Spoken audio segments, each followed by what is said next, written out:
चूहा और मेंढक। एक जंगल में एक तालाब था। उसके पास ही एक चूहा रहता था और तालाब में एक मेंढक रहता था। उन दोनों की बहुत अच्छी दोस्ती थी। मेंढक जब भी जमीन पर आता तो चूहे से मिलता और उससे बहुत सारी बातें करता। वो दोनों ऐसे ही बात करते करते सुबह से शाम कर देते और बहुत खुश रहते थे। चूहे को हमेशा नदी के दूसरे किनारे के खेत पे जाकर वहाँ के भुट्टे खाने थे, लेकिन उसे तीरना नहीं आता था और वो डरता था। उसे जाना तो होता था लेकिन उसकी हिम्मत नहीं होती थी।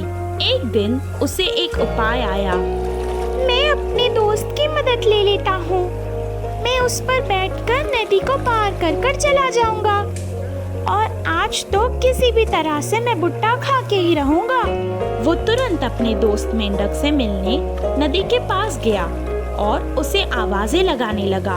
दोस्त, ओ मेरे मेंढक दोस्त, कहाँ हो? मुझे तुमसे बात करनी है। उसकी आवाज सुनकर मेंढक तुरंत बाहर आ गया और कहने लगा, क्या हुआ दोस्त? क्यों बुला रहे थे?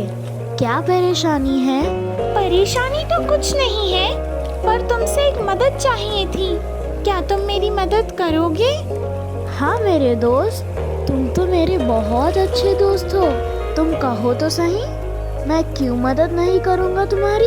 मुझे नदी के उस पार जाना है। वहाँ जाकर मैं भुट्टा खाना चाहता हूँ। तुम मुझे नदी के पार करा दोगे? मैं तुम्हारे ऊपर बैठकर चला जाऊंगा। नहीं नहीं, तुम मेरे ऊपर नहीं बैठ सकते। तुम बहुत भारी हो। ऐसे में हम दोनों ही डूब जाएंगे। अच्छा, तो मेरे पास और एक उपाय है। एक काम करते हैं, मैं एक धागा तुम्हारे और मेरे पैर से बांध देता हूँ। उससे तुम तीरते हुए जाना और मैं तुम्हारे पीछे आ जाऊंगा। मेंढक उसकी बात से खुश नहीं था, फिर भी अपने दोस्त की खुशी के लिए उसने कहा, ठीक है। चूहा तुरंत अपने पैर को मेंढक के पैर से बांध दिया। मेंढक जैसे ही नदी में कूद गया तो चूहा भी खींचा चला गया। मेंढक तो मजे से तीर रहा था, पर चूहा वजन होने के कारण डूब रहा था। चूहा आगे तो जा रहा था, पर पानी में बार बार डूबता जा रहा था। वो बहुत कोशिश कर रहा था, लेकिन बहुत डूब रहा था। वो थोड़ी देर बाद थक गया और धीरे धीरे तैरने की कोशिश करने लगा। ऊपर से एक हंस आया और चूहे को देखकर उसे अपने मुंह में पकड़ लिया और उड़ गया। लेकिन चूहे के साथ बंधा हुआ मेंढक भी उसके साथ खींचा चला गया। उन दोनों को देखकर हंस कहने लगा, ओहो, आज तो मजा ही आ जाएगा। एक शिकार के साथ एक मुफ्त। मेंढक सोचने लगा कि उसकी दोस्ती ही उस पर भारी पड़ गई। इस कहानी से हमें ये शिक्षा मिलती है कि दोस्ती में भी पहले हमें अपना ख्याल रखना चाहिए, बाद में किसी और का। भाग, लोमड़ी और भालू की कहानी। एक जंगल में लोमड़ी और भालू बहुत अच्छे दोस्त थे। लोमड़ी को भोजन नहीं मिलता तो भी भालू उसके अच्छे गुण से उसके भोजन में से थोड़ा भोजन लोमड़ी को भी देता था। ऐसे हमेशा मिलजुल कर रहते थे।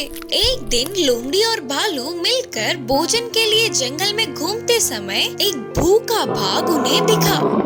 इस स्थिति को समझने वाले भालू ने लोमड़ी से कहा, दोस्त, वो बाघ हमारी तरफ ही आ रहा है। अगर हम उसके हाथ लग गए तो फिर हमारा काम तमाम। तुम मेरे पीठ पर चढ़ जाओ, मैं इस बड़े पेड़ पे चढ़ जाऊंगा करके बोला भालू। तब तक ही डर से कांपने वाली लोमड़ी तुरंत उसके पीठ पर चढ़ गई। भालू जल्दी जल्दी से पेड़ चढ़ गया। पेड़ के ऊपर के झाड़ों में भालू और लोमड़ी बिना हिले हुए रह गए।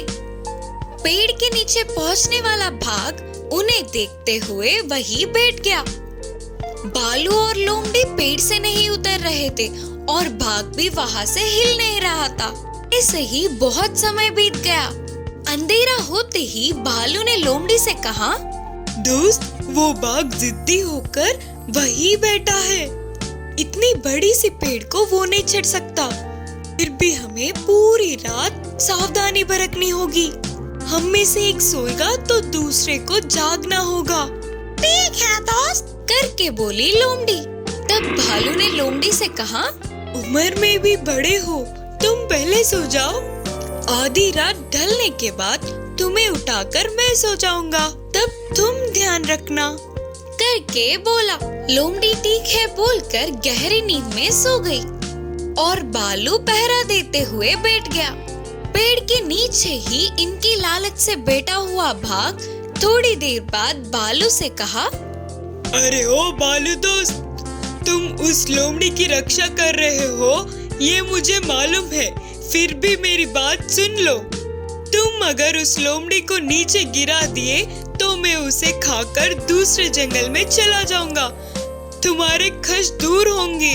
उस बूढ़ी लोमड़ी के लिए भोजन लाके रखने का काम भी दूर होगा। महाराज बाघ, ये लोमड़ी मेरे लिए बिल्कुल भी बाहर नहीं है, मेरे खाने में से बस थोड़ा सा ही इसे देता हूँ। ये तो मुझ पर भरोसा करके जी रही है, देखो तो मेरे भरोसे ये कितनी आराम से सो रही है। बोलते हुए भालू ने जवाब दिया।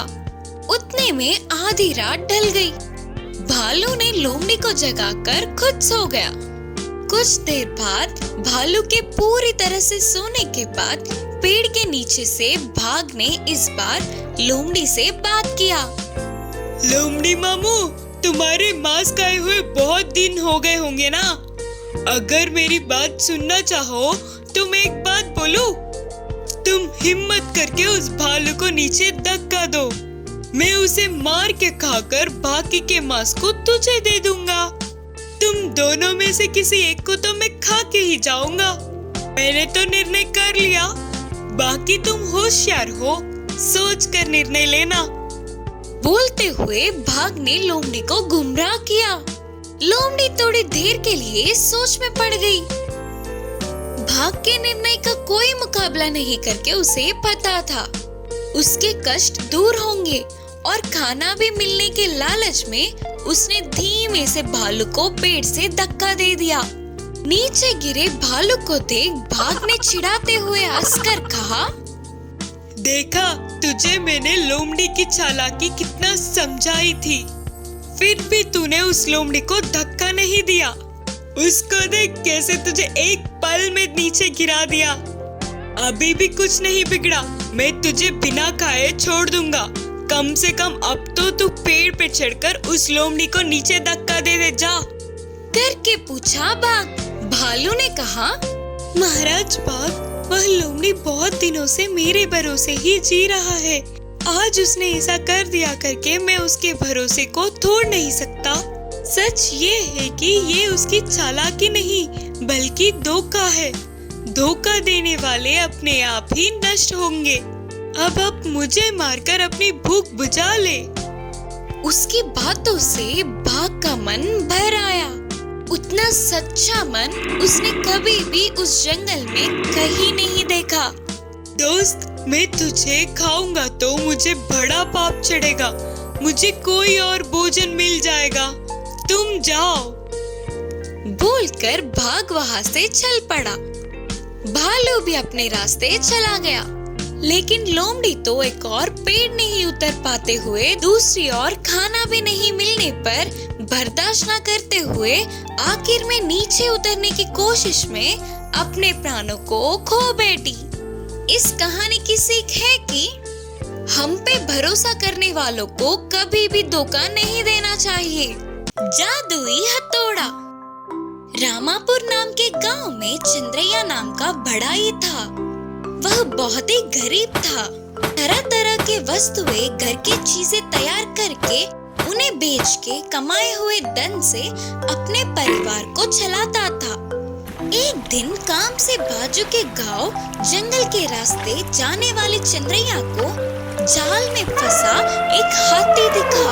राहदार, जल्दी इस जाल से मुझे छुड़ाओ, नहीं तो शिकारी आकर मुझे बंदी बनाकर ले जाएगा। बोलकर गिड़गिड़ा रहा था हाथी। हाथी के दुख को देख चंद्रैया हिल गया। तुरंत जाकर उसे जाल से छुड़ा लिया। फिर उस हाथी के पास एक हथौड़ा प्रत्यक्ष हुआ। राहदार, मैं एक जादुई हाथी हूँ। तुम्हारी अच्छाई और तुम्हारी मदद से प्रसन्न होकर मैं तुझे इस जादुई हथौड़े को दे रही हूँ।